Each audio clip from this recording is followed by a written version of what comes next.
guys, yung ating pinalamig kanina na marinated giniling pork na gagawin nating longganisa. So, more than 2 hours ko siyang nilagay sa ref. So, ngayon, i-ready na natin siya para ibalot natin. So, ayan guys. So, ganito natin siya ibabalot.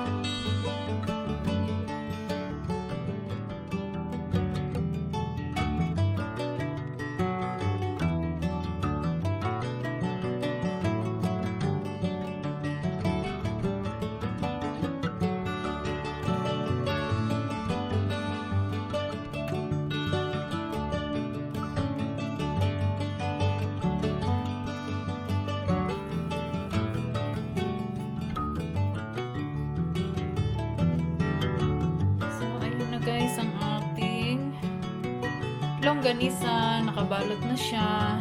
So, ayan na. Ilalagay na po natin siya sa ref.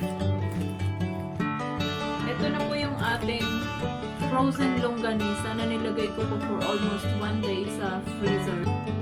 Para mabilis matanggal yung plastic.